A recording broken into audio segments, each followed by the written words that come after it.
So hello everyone, welcome back to the channel. This is Kashif Rizvi. I'm a first year MBBS student at AIMS Patna.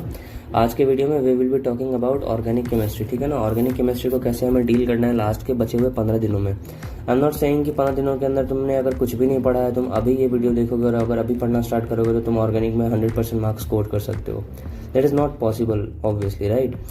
But I am saying कि जो अगर तुम्हारी preparation थोड़ी बहुत बिखरी हुई है या तुम्हें लग रहा है कि हाँ थोड़ा सा और अगर मुझे करना है उसके बाद ये सब्जेक्ट मेरा बहुत प्रॉपर प्रिपेयर हो जाएगा, so for that you can watch this video और इसके चीज़ें अप्लाई कर सकते हो जहाँ जहाँ तुम्हें ज़रूरत लगे. ठीक है. अब देखो, सबसे पहले किसी भी सब्जेक्ट या किसी भी चीज़ को स्टार्ट करने के लिए उसके लिए फाउंडेशन ले करना पड़ता है. उसकी एक फाउंडेशन होती है. ठीक है. ऑर्गेनिक केमिस्ट्री के अंदर जो फाउंडेशन फॉर्म करता है वो है तुम्हारा जीओसी. ठीक है. तो ये चीज़ हर कोई जानता है कि जीओसी इंपॉर्टेंट है. ठीक है. जैसे फिजिक्स के अंदर आप जब तक आप यूनिट एंड डायमेंशन और वेक्टर नहीं पढ़ोगे, है ना, जब तक आप इंटीग्रेशन, डिफरेंशिएशन, ये सारी चीज़ें बेसिक मैथ्स नहीं पढ़ोगे, तब तक आप मोशन इन 1D के सवाल सॉल्व नहीं कर सकते हो, डिफरेंशिएशन वाले, इंटीग्रेशन वाले, राइट. और अगर आप वो नहीं करोगे तो आप आगे वर्क पर एनर्जी, लॉज ऑफ मोशन, समझ रहे हो ना, रोटेशन, वहाँ तक आप नहीं पहुँच पाओगे. हमें स्टेप बाय स्टेप चलना होगा, जिसके अंदर नंबर 1 पे आता है तुम्हारा जीओसी. जीओसी तुम्हें करनी कैसे है? देखो, एनसीईआरटी के लिए मैं नहीं कहूँगा इसमें एनसीईआरटी पूरी पढ़ो. इसके अंदर एनसीईआरटी के अंदर तुम्हें क्या पढ़ना है? जो तुम्हारा प्यूरिफिकेशन वाला पार्ट है, ठीक है, लास्ट में. ठीक है. फिर जो तुम्हारा एनालिसिस है, एनालिसिस कौन सा है? एनसीईआरटी के लास्ट में देखना, वहाँ पे तुम्हारा क्वालिटेटिव एनालिसिस है, ठीक है, और क्वांटिटेटिव एनालिसिस है. ठीक है. इन दोनों चीज़ को देख लेना. ठीक है. इसके जितने भी मेथड्स होते हैं, ये होते हैं, और जो भी क्वेश्चंस दे रखे हैं तुम्हारे इन टेक्स्ट क्वेश्चन, वो सारे कर लेना. वो सब बहुत इंपॉर्टेंट है. ठीक है. जीओसी तो ऐसे हो गए. ठीक है. अगर तुमने जीओसी अभी तक नहीं करी है, उम्मीद है मुझे सबने कर लिया होगा. अगर किसी ने नहीं करा है तो तुम वन शॉट वीडियो देख लो उम्मीद बैच पे. ठीक है. इसमें पंकज सर ने पढ़ाया है. ठीक है. उसमें उन्होंने काफ़ी सही पढ़ाया, तुम वो देख लो अगर अभी तक नहीं करा है तो. वरना तुमने कोचिंग में कहीं ना कहीं पढ़ा होगा, किसी टीचर ने पढ़ाया होगा, तो उसे फॉलो करो. ठीक है. फिर उसके बाद जब हमारी जीओसी तैयार हो जाएगी, हमारा बेसिक्स, हमारा फाउंडेशन हो जाएगा प्रिपेयर्ड, फिर हम लोग चलते हैं हाइड्रोकार्बन्स पे. ठीक है. अब हाइड्रोकार्बन पे क्या होता है, ये चैप्टर आते हैं, यहाँ पे हमारे रिएक्शन सब ये सब आना स्टार्ट हो जाते हैं. ठीक है. तो हमें यहाँ से मेमोराइज करना शुरू करना पड़ता है. इसमें एनसीईआरटी पढ़ो, ठीक है, आई विल सजेस्ट पढ़ो. ठीक है ना. और जो भी रिएक्शंस कहीं पे भी दे रखे हैं और उसका अगर नाम है जैसे क्रैकिंग, पायरोलिसिस, इस टाइप के कोई भी रिएक्शन दे रखे हैं तो स्पेशली उन सबको इग्नोर मत करना, देख के जाना, क्योंकि एज इट इज रिएक्शन आ जाते हैं. और एक और चीज़ कह रहा हूँ कि ऑर्गेनिक केमिस्ट्री के अंदर, ठीक है ना, ऑर्गेनिक केमिस्ट्री के अंदर जो तुम्हारी एनसीईआरटी है, ठीक है ना, तो एनसीईआरटी का जितने भी तुम्हारे इन टेक्स्ट क्वेश्चन है ना, वो तुम्हें प्रॉपर आने चाहिए, क्योंकि ये सेम एज इट इज आ जाते हैं, सेम. ठीक है. इन टेक्स्ट क्वेश्चन कह लो, एग्जाम्पल्स कह लो. ठीक है. अब देखो, यहाँ तक तुम ये चीज़ें कर लोगे. ठीक है. इसे भी अगर तुमने नहीं किया तो इसे भी वन शॉट वीडियो से जल्दी से कंप्लीट करो. ठीक है ना. और इसे दोबारा पढ़ने की ज़रूरत नहीं है, क्योंकि एक बार तुमने वन शॉट से कर लिया और क्वेश्चंस लगा लिए तो काम खत्म है. ठीक है. और दोबारा पढ़ने का टाइम अब बचा भी नहीं है.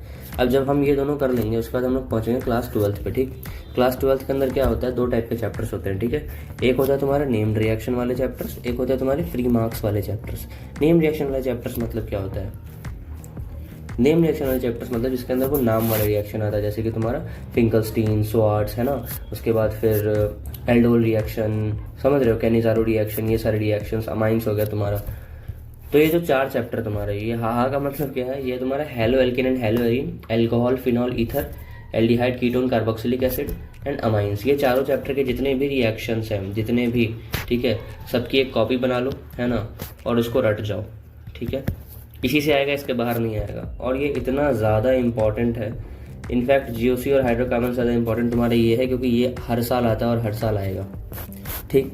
उसके बाद आते हैं कुछ फ्री मार्क्स वाले चैप्टर्स. अब इसको फ्री क्यों लिखा है? पढ़ना तो इसमें भी पड़ेगा, बट इसमें उतना एफर्ट नहीं डालना होता. और दूसरी बात क्या होती है, कई बार लोग बेवकूफ़ी करते हैं, इस चैप्टर को इग्नोर करके चले जाते हैं. ठीक है. बट ये चैप्टर्स आ जाते हैं, जैसे biomolecules, polymer, chemistry in everyday life, ये सब बहुत इंपॉर्टेंट है. स्पेशली ये, you are going to be doctors, right. तो ये तुम्हें तो आना चाहिए. इसमें बहुत सारे ड्रग्स के नाम दे रखे हैं, एंटासिड कौन सा होता है और प्रिजर्वेटिव कौन सा होता है, ये सारी चीज़ें बहुत कुछ दे रखा है. ठीक है ना. ये तुम देख के जाना. ठीक है. स्पेशली पॉलीमर्स भी देख के जाना, किसका कौन सा पॉलीमर होता है, इसका एक चार्ट बना लेना, वरना इसकी एक वीडियो यूट्यूब पर है, तुम वो देख सकते हो. और बायोमोलिक्यूल्स तो बहुत आसान है. ठीक है. बस बायो वाला है और इसके अंदर कुछ एक्स्ट्रा चीज़ें हैं, वो सारी चीज़ें तुम्हें देखनी है. ठीक.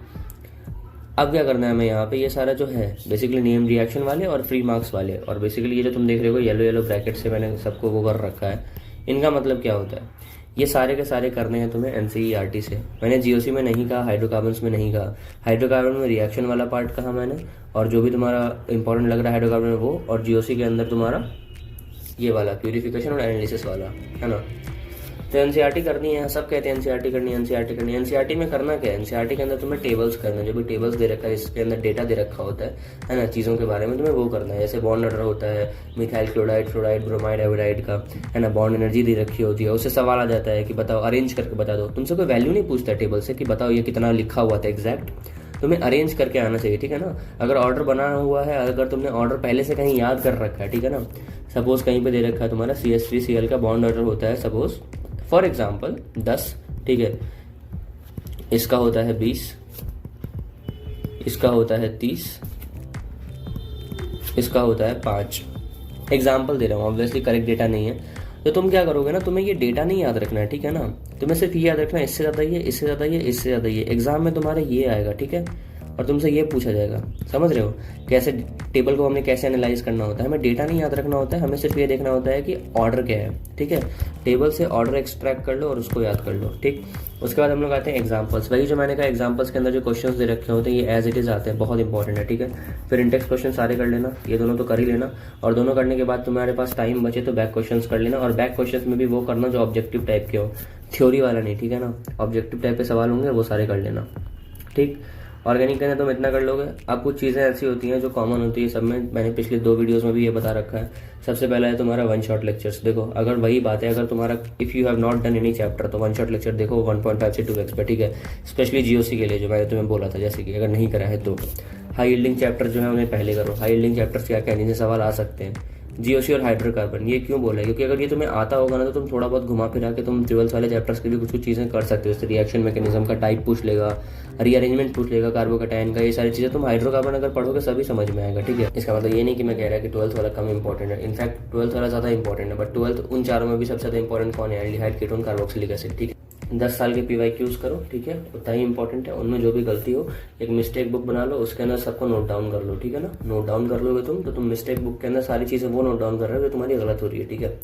टेस्ट सीरीज लास्ट के टाइम पे क्या करना है, आकाश का देख लो, अच्छा होता है, सवाल उसके जो होते हैं एनसीईआरटी ओरिएंटेड होते हैं, और PW में से किसी का, ठीक है। टेस्ट सीरीज कर लो, ठीक है। मैंने तो आकाश का फॉलो करा था, मुझे ज़्यादा बेटर लगा था, ठीक है। उसके बाद टेस्ट जो तुम देते हो, ठीक है ना, टेस्ट को तुम प्रॉपर एनालाइज करो और उसको एक बुक के अंदर नोट डाउन करो, ठीक है। इतना कर लेते हो।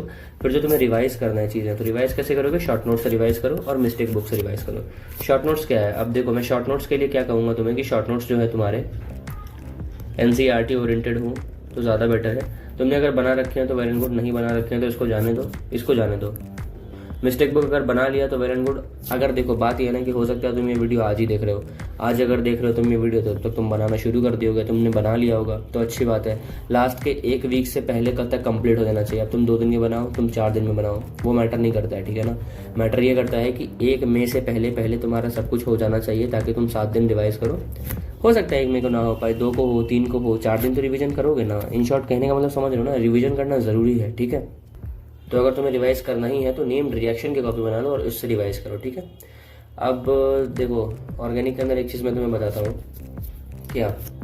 सबसे पहली चीज़ तो ये है कि क्लास 12th की एनसीईआरटी का पार्ट 2, केमिस्ट्री के सारे एनसीईआरटीज में सबसे ज़्यादा इंपॉर्टेंट एनसीईआरटी ये है, क्योंकि इससे सवाल सबसे ज़्यादा आते हैं।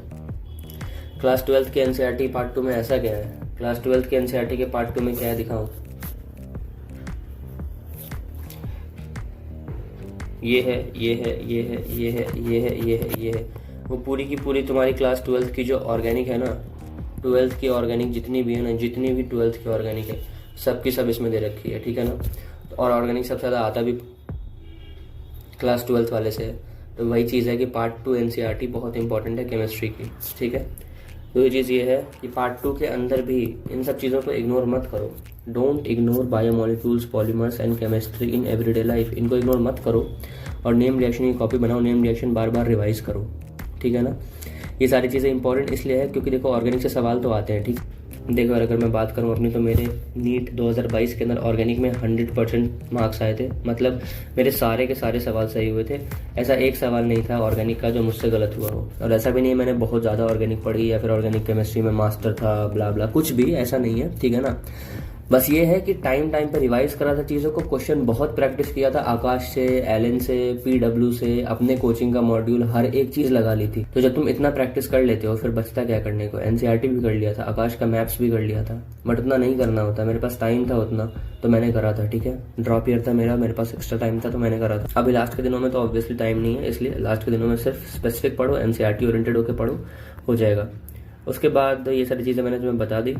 इन सब के बाद देखो यार, लास्ट के टाइम पे इफ यू वांट मेंटोरशिप, ठीक है ना, अभी तक I guess you must be knowing क्या है ये मेंटोर्स, ठीक है ना। This is by me only, ठीक है ना। मैं और मेरे बाकी के फ्रेंड्स हैं जो एम्स में है, ठीक है। We will be there guiding you, जो भी तुम्हें दिक्कत होगी, जो भी तुम्हें चीज़ें होंगी, तुम पर्सनली हमसे बात कर सकते हो, ठीक है, इंटरेक्ट कर सकते हो हमारे साथ। Why you should choose it, because तुम्हारा एक 1-to-1 इंटरेक्शन होता है तुम्हारे मेंटोर के साथ। मतलब इंटरेक्शन मतलब क्या, कि तुम उनसे प्रॉपर बात कर सकते हो, ठीक है ना। तुम एक पर्सनलाइज जो हम खुद से बना के देते हैं, टाइम टेबल और शेड्यूल, ये सारी चीज़ें होती हैं, ठीक है ना। एक माइंड मैप्स होगा तुम्हारा जल्दी जल्दी रिवाइज करने के लिए चीज़ें तुम्हारे लिए, ठीक है ना। लाइव स्ट्रीम होता है एम्स के टॉपर्स के साथ आखिरी के दिनों में, वीकेंड में।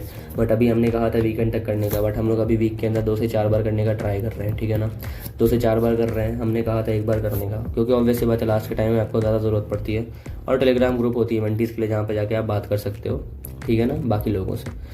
So this is it. और ये सब कहाँ पे आपको मिलेगा, आप जाके ज्वाइन कर सकते हो, काशी प्रसाद एम्स चैनल है, ठीक है। ये तो यार ये तो प्रॉपर फ्री है, इसको तो तुम ऐसे भी ज्वाइन कर लो, ठीक है ना। इसमें जो भी अपडेट्स होती है मैं यहीं पे दे देता हूँ, चाहे वो नीट से रिलेटेड हो, ठीक है ना, एनटी का कुछ नोटिस आता हो या कुछ भी आता हो, मैं यहाँ पे सबसे पहले जाके वो अपलोड करता हूँ, ठीक। अदरवाइज अगर तुम्हें ज्वाइन करना है तो इंस्टा पे जाओ, ठीक है ना। इंस्टा पे जाके @med मेंटोर्स पे जाके, ठीक है ना, टेक्स्ट करो, ठीक है, that I want to join. तुम यहाँ से टेक्स्ट कर दोगे, उसके बाद we will take care of it, ठीक है। अभी तक यही सब है ना। अपार्ट फ्रॉम दिस फोकस इस चीज़ पे ज़्यादा करो कि तुम्हें ऑर्गेनिक कैसे करनी है। मेंटोरशिप तुम बाद में भी ले सकते हो, ऑनेस्टली स्पीकिंग, ठीक है ना। अभी ऑर्गेनिक पे फोकस करो और देखो इसको कैसे सही कर सकते हो। और इससे डरना नहीं है यार, बहुत अच्छा सब्जेक्ट है, बहुत आसान सब्जेक्ट है, अगर एक बार में समझ आ गया तो, ठीक है। ये करो, ठीक है, बाकी सब अच्छा होगा। बाकी इन then I will just say कि कुछ दिन बाकी हैं, ठीक है ना। अभी फिजिकल आएगा और अभी तुम्हारी बायो का वो वीडियो आने वाला है, ठीक है। इससे पहले मैंने फिजिक्स और इनऑर्गेनिक की अपलोड कर दी है, अगर तुमने नहीं देखा है तो जाके देखो, ठीक है। लिंक जो है मैं तुम्हें डिस्क्रिप्शन में जाके अटैच कर दूंगा, ठीक है। चलो देन, ठीक है, ख्याल रखो अपना, I will see you in the next video. तब तक के लिए टेक केयर एंड बाय।